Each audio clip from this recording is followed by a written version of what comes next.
स्मृतु में जल के सयानी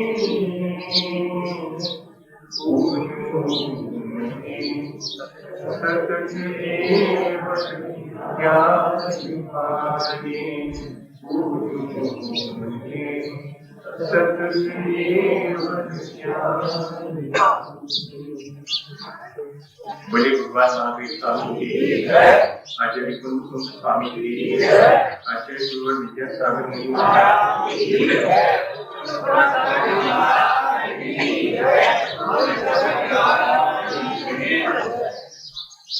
हम सभी लोगों ने अपने जीवन को अच्छा बनाने के लिए पिछले दिनों पूजा और अभिषेक के प्रयोग को थोड़े समय के लिए करके देखा है। सबके अपने अपने अलग अलग अनुभव रहे होंगे। तो एक बात जो हमने अपने अनुभव से या कि अपने जानकारी से सीखी है वो शायद सबके भीतर समान ही होगी कि जितनी देर हमने उस पूजा की प्रक्रिया को किया है उतनी देर हमारे मन में बहुत सारी अच्छी बातें और आगे करने का मन भी बना होगा। पूजा की प्रक्रिया एक कोड लैंग्वेज है। अभिषेक की एक रहस्यमय भाषा ही है। सवाल ये है कि हम उसका कितना लाभ ले पाते। हमने पिछले दिनों मंदिर मूर्ति और पूजा और अभिषेक के अनुष्ठान से क्या क्या हमें लाभ मिल सकते हैं उस पर विचार किया है। और हम यदि सामूहिक रूप से वैसा ही करते हैं तो उसके रिजल्ट भी हमें देखने में आएंगे। और यदि सामूहिक रूप से सभी ऐसा नहीं कर पाते हैं तो यदि हम अपना इंडिविजुअली इस तरह का प्रयोग करें तो भी हमें आंशिक रूप से सफलता तो मिलेगी। आज जिस तरह मंदिर का हम उपयोग कर रहे हैं या अभिषेक की प्रक्रिया या पूजा कर रहे हैं वो बहुत ट्रेडिशनल, बहुत परंपरागत जैसी हो गई, जिसके पीछे जो हमें प्राप्त होना चाहिए था वो हम लगातार मिस कर रहे हैं। हम देखते हैं कि पूजा के उपरांत हमारा मन जितना शांत और निर्मल होना चाहिए उतना नहीं हो पाता। तो इसके मायने ये है कि उस प्रक्रिया में कहीं कोई हमसे असावधानी या अज्ञानता हो रही है, उसको हमें सुधार लेना चाहिए। इंडिविजुअली सुधार लेना चाहिए। सामूहिक रूप से सुधारना तो बहुत मुश्किल है। इसलिए हमने पिछले दिनों अगर इतना भी अपने जीवन में शामिल किया है कि हम अपनी पूजा की प्रक्रिया को थोड़ा सा संभालेंगे और बहुत सावधानी पूर्वक और बहुत श्रद्धा और भक्ति से भर के करेंगे तो हमारे जीवन में जरूर शांति और निर्भरता है। अभिषेक के बारे में साइंस तो हमने समझ ही लिया, पर एक चीज और मुझे लगता है कि समझ लेनी चाहिए, वो ये है कि ये जो हम अभिषेक करते हैं वो चतुर्थ अभिषेक है या कि प्रतिमाभिषेक है। भगवान जिनेंद्र का या कि तीर्थंकरों का सबसे पहला अभिषेक उनके जन्म सुमेरु पर्वत पर ले जाके होता है, उसे जन्माभिषेक कहते हैं। जब तीर्थंकर अपने राज्यकारी को संभालते हैं, उसके पहले उनका जो अभिषेक होता है वो राज्याभिषेक कहलाता है, वो दूसरे नंबर का अभिषेक है। और जब तीर्थंकर दीक्षा के उन्मुख होते हैं और वहां भी निष्क्रमण करते हैं, घर का परित्याग करते हैं, तब दीक्षा से पूर्व उनका जो अभिषेक होता है उसे दीक्षाभिषेक कहते हैं। ये 3 अभिषेक भगवान के हो चुके हैं। उसके बाद जब भगवान अनंत अवस्था को प्राप्त होते हैं, तब हम उनके प्रतीक रूप जिनबिंब में अनंत पने की स्थापना करके उस पर जो जल की धारा छोड़ते हैं वो चतुर्थ अभिषेक या प्रतिमाभिषेक कहलाता है। हम जो मंदिर में करते हैं, ना वो जन्माभिषेक है, ना वो राज्याभिषेक है, ना वो दीक्षाभिषेक है, वो जिनबिंब का अभिषेक है, उसका नाम चतुर्थ अभिषेक या प्रतिमाभिषेक है। ये आचार्य भगवंतों ने और हमें स्पष्ट रूप से दिशा निर्देश दिया है। हम जब भी अभिषेक की प्रक्रिया करें, हम ये मान कर करें कि ये जिनबिंब का अभिषेक है, ये जन्माभिषेक नहीं है। सामान्य रूप से सभी लोग यही मान करके करते हैं कि ये जन्माभिषेक है और उसका पाठ भी जन्माभिषेक वाला उसके साथ में पढ़ते हैं।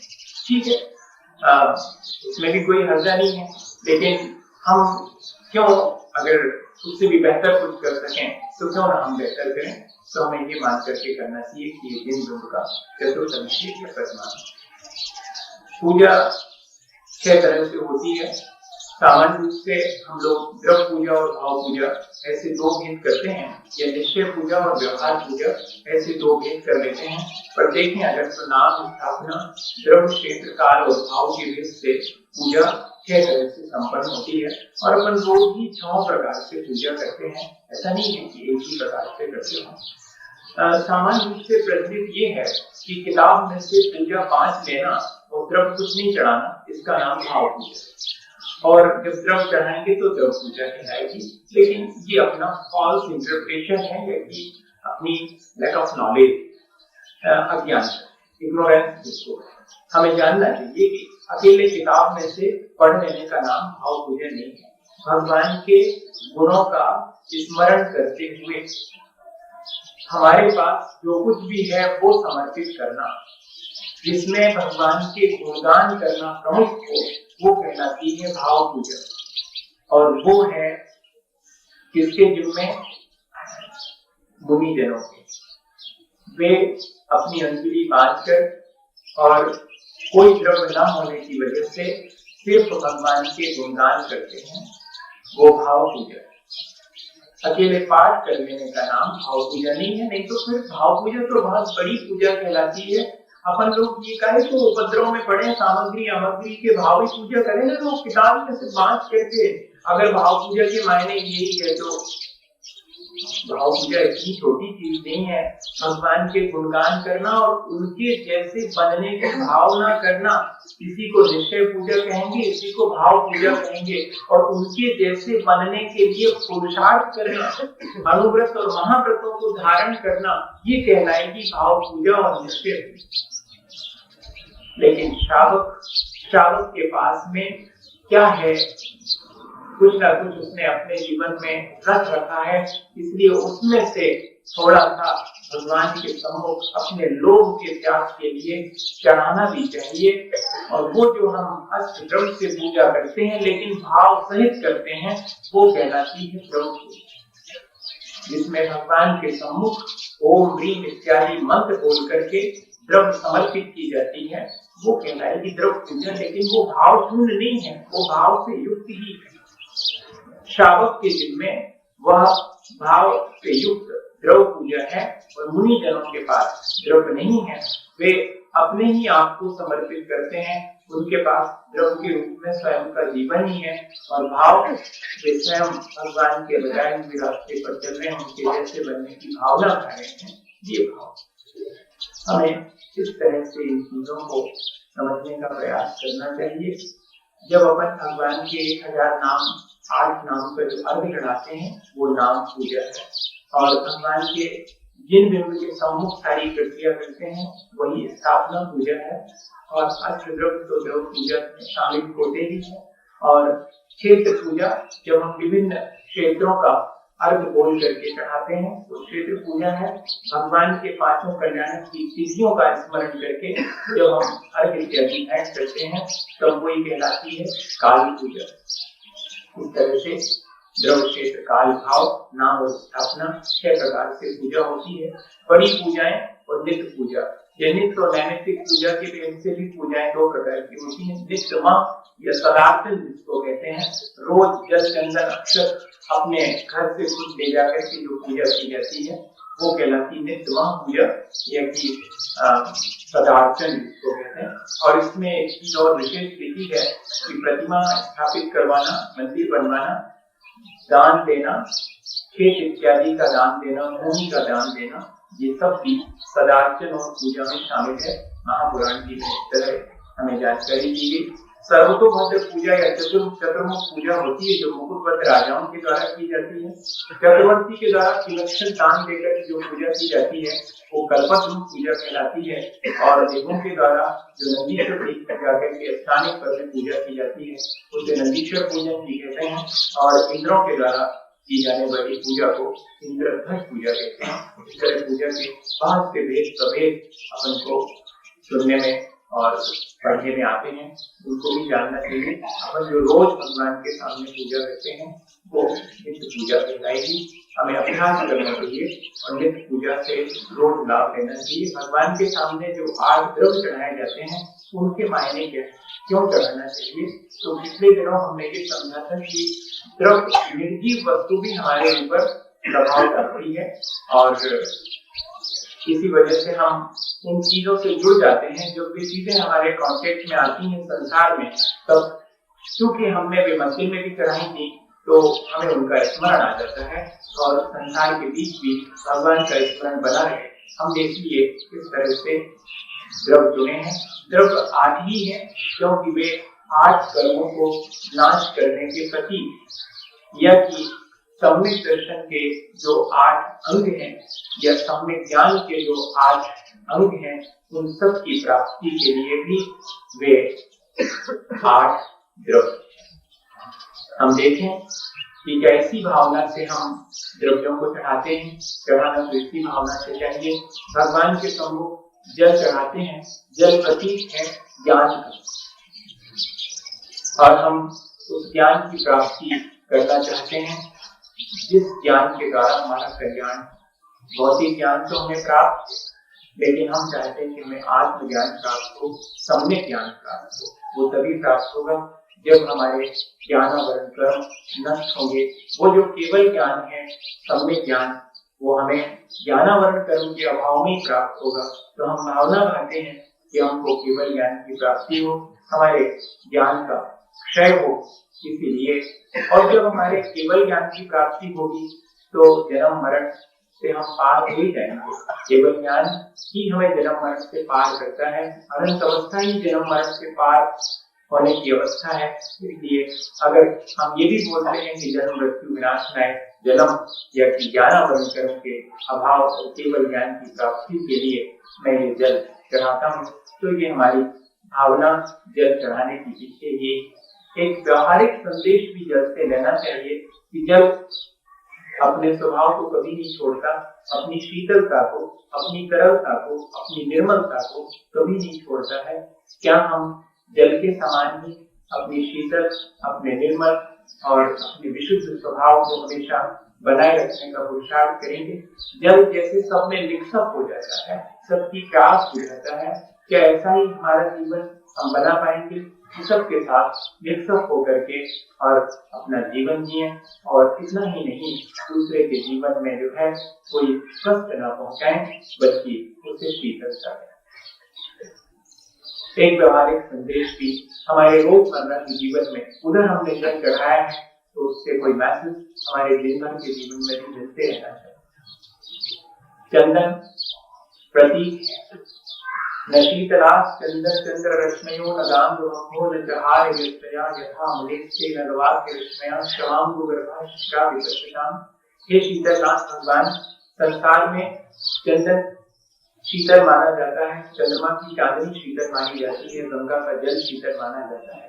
ये सब चीजें बहुत ज्यादा शीतलता नहीं दे पाती है, जितनी शीतलता आपकी वाणी से, आपकी वाणी ही मुझे शीतलता देने वाली है। चंदन शीतलता का प्रतीक है।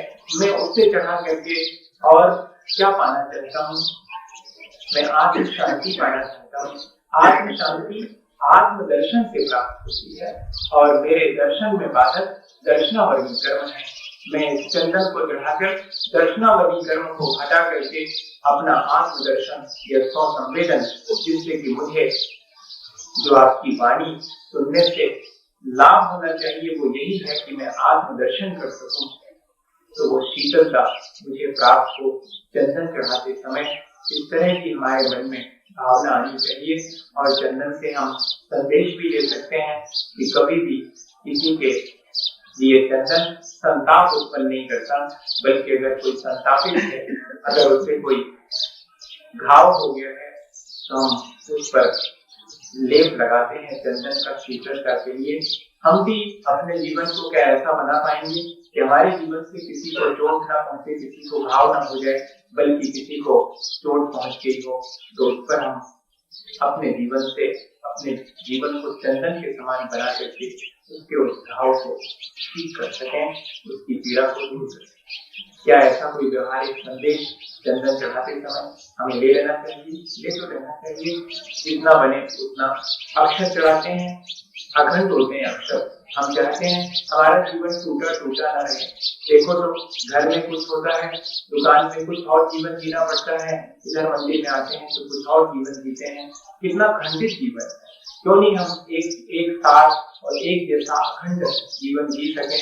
हमें थोड़ी देर सुख मिलता है, वहीं दुख मिलने लगता है।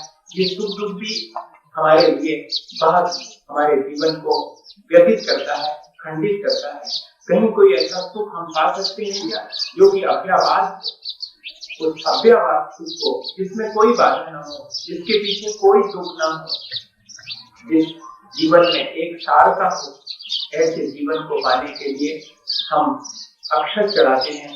और वो कैसे प्राप्त हो गया अव्ययवाद सुख? वो जब तक मेरे वेदिनी कर्म का अभाव नहीं होगा तब तक मुझे अव्ययवाद सुख प्राप्त नहीं होगा। इसलिए मैं भावना करता हूँ कि मुझे अखंड सुख की प्राप्ति हो और मेरे वेदिनी कर्म का अभाव हो जाए, इसलिए मैं भगवान के सम्मुख ये अक्षर चढ़ाता हूँ। और अगर हम अक्षर से व्यवहारिक संदेश भी लेना चाहें, अक्षर किसे कहते हैं? अपन ने प्रतीक रूप में और चावलों को अक्षर माना है और वो भी अखंड चावल को ही अक्षर माना है। चावल से हम मैसेज ले सकते हैं। चावल धान को अलग करके और भीतर की लालिमा को अलग करके उज्ज्वल हमें प्राप्त हुए हैं। चावल को बो देने के बाद वो उगता नहीं है। हम भी कामना करें इसी तरह हमारा भी जीवन अत्यंत उज्ज्वल और निर्मल जीवन हो। हम निरंतर अपने बाह्य आवरण को हटाते जाएं, अपने भीतर के काव्य की लालिमा को हटाते जाएं, तो क्या हम अक्षर से ऐसा कोई व्यवहारिक संदेश नहीं ले सकते? लेना चाहें तो ले सकते हैं। और इतना ही नहीं, हम आगे बढ़ते हैं। अक्षर के बाद पुष्प चढ़ाते हैं। पुष्प प्रतीक है काम का, वासना का, और वह आती है हमारे मोह की वजह। हम चाहते हैं पुष्प को चढ़ाकर अपनी कामनाओं इच्छाओं पर विजय प्राप्त करें, अपने मोह पर विजय प्राप्त करें। अपने मोह को नष्ट करने के लिए, अपनी इच्छाओं और कामनाओं को नष्ट करने के लिए मैं भगवान के सामने पुष्प अर्पित करता हूँ। ये तो उसका बहुत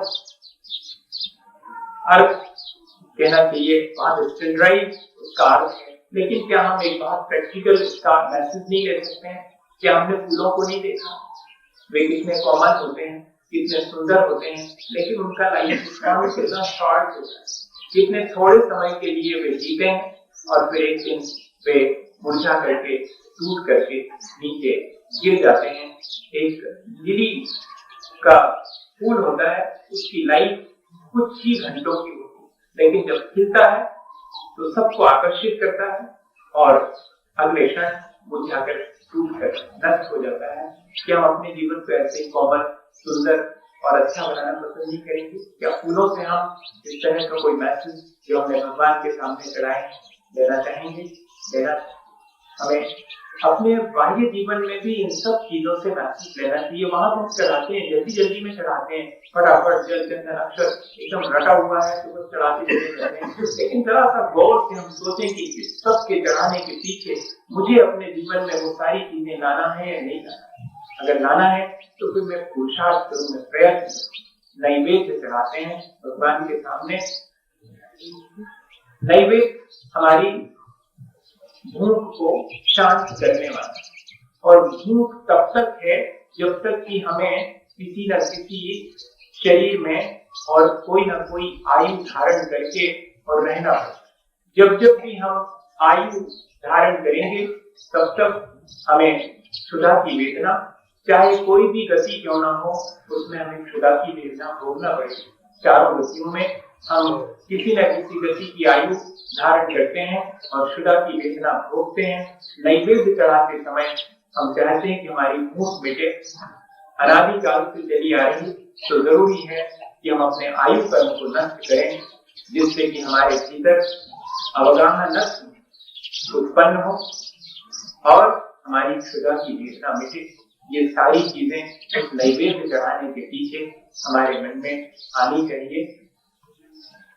और साथ साथ एक व्यवहारिक संदेश भी हमें नैवेद्य से लेना चाहिए कि भगवान के सामने तो हमने नैवेद्य चढ़ाया है, पर ऐसा तो नहीं कि हमारे आसपास पड़ोस में और कोई व्यक्ति सिर्फ पानी पी के सो गया हो, उसे एक जून का भोजन भी न मिला। कहीं हमारे देखते हुए कोई व्यक्ति ऐसा तो नहीं, क्योंकि अन्न को भी प्राण माना है। आयु तभी हम जी पाते हैं जबकि हमारे जीवन को चलाने के लिए अन्न जल की प्राप्ति होती है। तो दूसरे के आयु को नष्ट करने वाला, अपने आयु कर्मों को नष्ट करने के लिए तो हम पुरुषार्थ करेंगे, नैवेद्य चढ़ाएंगे, लेकिन दूसरे की सुरक्षा के लिए अवगाहन के मायने होता है कि सबको अपने हृदय में जगह देना। आयु कर्म के अभाव में हम अवगाहन चाहते हैं तो जरूरी है कि हम नैवेद्य के प्रति स्वरूप और आहार दान इत्यादि की प्रक्रिया करें, क्योंकि देखा है कि दूसरे को अपना बनाने के लिए जो अपनी वस्तु दी जाती है उसे भी दान कहते हैं। स्वार्थ राज वार्तिक में बहुत बड़े महान आचार्य अक्लंग स्वामी दान की ऐसी परिभाषा लिख रहे हैं। दूसरे की चीज को हड़पने का भाव चोरी है और दूसरे को अपना बनाने का भाव दान। एक में अधर्म है और एक में हम नैवेद्य का त्याग करते हैं, हम आहार इत्यादि के द्वारा दूसरे को संतुष्ट करते हैं। प्राणी मात्र के प्रति हमारे मन में और प्रेम का भाव अगर आता है तब हमें अवगाहन गुण प्राप्त होगा। हमें संसार की चारों गतियों से और चारों आयुओं से पार होने का अवसर प्राप्त होगा। मुझे एक घटना पढ़ने में आई थी बहुत पहले, सुना हूं, शायद अपने मन में इस तरह का भाव हमेशा रहता है एक के मन में। दो वृद्ध लोग एक कॉलोनी में, बिल्कुल सच्ची घटना थी, एक कॉलोनी में मांगने के लिए गए। बूढ़े थे दोनों, मांगा तो उनके घर में बाहर एक रोटी पड़ी हुई थी जो थोड़ी सी सूख गई थी, बासी हुई थी, पुरानी। तो जब मांगा उन्होंने तो वो बासी रोटी को दो के बीच में एक रोटी दे दी। अब मन में तो देने वाले की ये आया कि एक आध गरम दे दें, लेकिन गरम कैसे दें जबकि गरम बन गई, नहीं पुरानी वाली दे, वो जो बासी रोटी जली दे दी।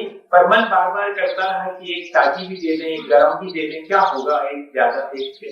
लेकिन कभी संस्कार हो तो दें, संस्कार चालू हो अपने जीवन में, सब तो अमल दें। जो गांधी जी अपने आश्रम में और कोई काम लगा था तो कर्मचारी काम कर रहे थे आश्रम में, और उसी समय जो है उनकी जो धोती थी नाथिंग, तो वो पट्टी वगैरह रखती थी, मिट्टी की पट्टी, बहुत सेवा करती थी बापू जी। तो उससे कहा कि देख ये सब जो है ऐसी रूखी रोटी खाते हैं, आश्रम में तो बहुत सारा छाछ होता है, तू इनको छाछ दे दिया कर। हाँ बापू दे दूंगी। और ऐसा कह के उसने बापू की तो अच्छी से सेवा करी। 2-3 दिन के बाद फिर बापू ने देखा वो सब तो रूखी रोटी खा रहे हैं मजदूर लोग, तो कहा अरे मैंने इनको छाछ नहीं दिया क्या? मनु बहन बोलते थे। तो मनु बोली कि बापू मैं तो भूल ही गई, तो बापू ने मालूम क्या कहा, हाँ तेरी गलती नहीं है, हम ही ने ऐसे संस्कार नहीं डाले। मेरी मिट्टी की पट्टी कब रखनी है वो समय तेरे को याद है, भोजन कब करना है, अपना सब काम समय पर कभी नहीं भूलती, लेकिन दूसरे का भी उपकार करना है ये बात तेरे को इतनी जल्दी भूल गई क्योंकि संस्कार हमने नहीं डाले। और इसी संस्कार नहीं होने की वजह से और बहुत मन होते हुए भी एक ताजी रोटी नहीं दी, लेकिन बाजू वाले के घर में जाकर के पूछने चले गए कि क्यों कोई बासी रोटी तो नहीं पड़ी है, देखो तो जरा काय के लिए चाहिए। वो तो व्रत आए हैं तो क्या तुम्हारे कोई लगते हैं क्या वो जो तो हमारे यहाँ मांगने आती बासी रोटी उनके देने के लिए, ऐसा लोगों ने कह दिया। और इसी में 2-5-10 मिनट लग गए, वो दोनों बूढ़े जो है वहीं हैंडपंप के पानी में गला कर उस रोटी को खा करके और वापिस चले गए। जब तक ये वापिस लौटी तब तक वो जा चुके थे। मन में कटोटती रही ये बात आंच की तरह कि अगर एक ताली दे देते तो क्या फर्क पड़ता, लेकिन संस्कार अपना उधर भगवान के सम्मुख नैवेद्य चढ़ाते समय ऐसा संस्कार हमारे भीतर डाल लेना चाहिए कि कभी कहीं कोई एक व्यक्ति एक रोटी के लिए भूखा और प्यासा तड़प तना है, यहाँ तक कि उसके प्राणांत न हो जाए, इस बात का हमें ध्यान नैवेद्य मैसेज ले लेना चाहिए। उसके बाद हम चढ़ाते हैं दीप। सब जानते हैं कि दीप आत्म ज्योति का प्रतीक। आत्म ज्योति कब मिलती है, जबकि हम शरीरातीत हो जाते हैं तब मिलती है, हमारे भीतर सूक्ष्मत्व आ जावे तब मिलती है। तब हम दीप चढ़ाते समय भावना खाते हैं कि हमारे नाम कर्म का ही अभाव हो जाए, क्योंकि नाम कर्म से ही मुझे बार बार शरीर धारण करना पड़ता है।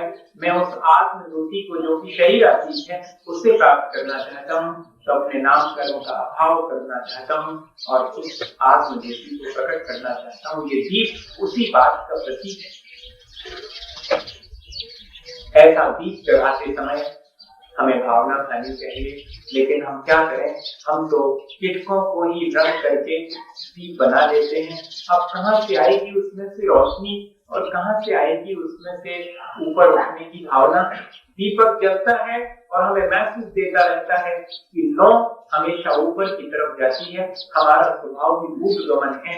कितना भी उसको आप दबा दीजिएगा, कितना भी दीपक को उल्टा कर दीजिएगा, लेकिन नो तो हमेशा ऊपर की तरफ ही जाएगी। वो हमारे सूक्ष्मत्व गुण की और उसके साथ साथ शरीरातीत होने की और ऊर्ध्वगमन की प्रतीक है, लेकिन इतनी बड़ी चीज हमारे समझ में नहीं आती।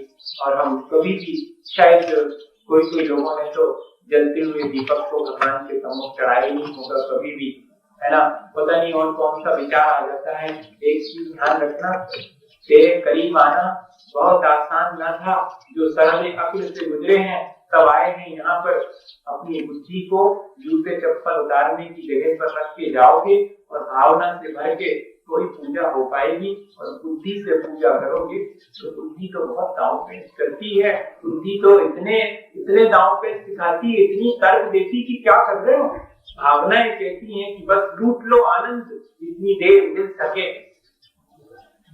डॉक्टर कह देगा कि आंख खराब है तो घास पे चलना पड़ेगा तो चल लेंगे।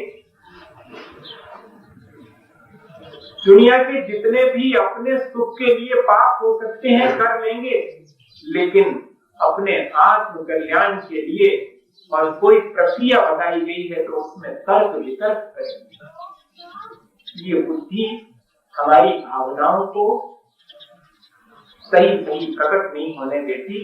इसलिए कम से कम पूजा के द्रव्यों में ज्यादा बुद्धिमानी का काम नहीं करना, भावनाओं की प्रवणता रखना चाहिए। दोनों तरह की पूजा की पद्धति और दोनों तरह की द्रव्य, चाहे सचित्त हो चाहे अचित्त हो, आगम में सभी तरह से पूजा करने का विधान लिखा गया है। हमें उसमें ज्यादा तर्क वितर्क में ना पढ़ करके और अपनी भावनाओं को पवित्र करने का प्रयत्न करना चाहिए। एक दीप की ज्योति जलती हुई यदि हमारी भावनाओं को ऊंचा उठाती है, उसमें भरा हुआ स्नेह और उसमें जलती हुई बाती अगर हमें कोई संदेश देती है तो क्या हमें उससे संदेश नहीं लेना। जीवन में जितना स्नेह होगा प्राणी मात्र के प्रति उतना ही ज्यादा जीवन होगा, उतना ही रोशन जीवन। दीप ये मैसेज देता अपने स्वयं के जीवन को खतरे में डाल करके बाकी जलती चली जाती है, लेकिन सबको रोशनी देती है। किसी के जीवन में अपने जीवन से अंधेरा नहीं फैलाना, ना हो सके किसी के जीवन में ज्योति फैला सको, तो कम से कम इतना कर लेना कि किसी के जीवन में अंधेरा ना। अपने जीवन को इस तरह से जीना जिससे कि रोशनी हो, चारों तरफ लोगों का अज्ञान का अंधेरा दूर हो। क्या जलते हुए दीपक से हम इस तरह का कोई मैसेज लेना पसंद नहीं करेंगे? करना चाहिए भाई। ये चीजें वहां जो हम चढ़ाते हैं वो हमारे जीवन में भी आनी चाहिए, और वो भी रोजमर्रा के जीवन में, हमारे अपने आचरण में, वो हमारे अपने व्यवहार में ये चीजें दिखाई पड़नी चाहिए। सब तो आनंद आता है। किसी ने कहा था मुझे बहुत पहले, सन 82 के लगभग की, 83 के लगभग की बात है, कि आप बहुत मेहनत करते हैं, आपका शरीर तो उतना नहीं है मेहनत करने लायक, लेकिन आपको देखता हूँ सुबह से शाम और रात तक आप मेहनत ही मेहनत करते रहते हैं, क्या मतलब? थोड़ा रेस्ट करना चाहिए। तब मैंने यही जवाब दिया था कि जैसे मसाल जो दोनों तरफ पर जलती है, उसका लाइफ स्पान बहुत थोड़ा सा है, लेकिन सबको रोशनी दे करके और जल्दी नष्ट हो जाती है। मैं वैसा ही जीवन पसंद करूंगा। मैं गीली लकड़ी की तरह पिसूर के देर तक जल करके सब में धुआं फैला करके जीना पसंद करूंगा। हमारे अपने जीवन में हमें जलते हुए दीपक से ये मैसेज लेना चाहिए कि जितना जीवन है वो हम रोशनी के साथ स्वयं को भी अनलाइटेड करें, और बाहर के वातावरण में भी अंधेरा दूर हो, रोशनी फैले। दीप चढ़ाते समय यदि हमारा मन इस तरह की भावना से भर जाए तो हमारा दीप चढ़ाना सार्थक हो जाए। और धूप चढ़ाते हैं, कभी भी धूप ने अपनी सुगंध इस बात से देने को इनकार नहीं किया कि तुम गरीब, और इस बात उस व्यक्ति को ज्यादा नहीं दी जो कि अमीर। कभी भी धूप से उठने वाली सुगंध अमीर गरीब का, छोटे बड़े का भेदभाव नहीं करती है। हम धूप चढ़ाते समय क्या भावना भाते हैं कि ये जो मेरे भीतर छोटे बड़े अमीर गरीब का भेदभाव है, ये जो गोत्र कर्म है जो मेरे को भेदभाव सिखाता है, ऊंच नीच का, मैं उस गोत्र कर्म का अभाव करना चाहता हूँ, ताकि मेरे अंदर अगुरु लघुत्व गुण उत्पन्न हो। ना कोई बड़ा है ना कोई छोटा है, सब यहाँ समान है। इस भेदभाव को मैं भूल सकूं, इसके लिए वो धूप चढ़ाते हैं जिसकी सुगंध सब दूर फैलती है। वो जरा भी भेदभाव नहीं करती है, और स्वयं तो जलती चली जाती है, लेकिन सबको खुशबू फैलाती है। क्या हम जलती हुई धूप से और उससे बिखरती हुई सुगंध से ऐसा कोई संदेश लेना चाहेंगे? हम दे सकते हैं कि हम धूप के समान अपने जीवन में सबको सुगंध फैलाएं, और भेदभाव न रखते हुए प्राणी मात्र के प्रति और सद्भाव रखें। तो ऐसा संदेश भी हमें धूप दे सकती है। फल चढ़ाते समय हम भावना पाएं कि हे भगवान, यहाँ हम अच्छा करते हैं तो अच्छा फल मिलता है, यहाँ बुरा करते हैं तो बुरा फल मिलता है। और इतना ही नहीं, जब हम बुरा कर चुकते हैं और फिर अच्छा करने जाते हैं तो अच्छे में बड़े विघ्न आते हैं, क्योंकि हमारे किए हुए बुरे कर्म उस अच्छे कर्मों में विघ्न डालते हैं। क्यों ना ऐसा कुछ हो जिससे कि ये मेरे सारे विघ्न, ये अंतराय मेरे नष्ट हो जाएं।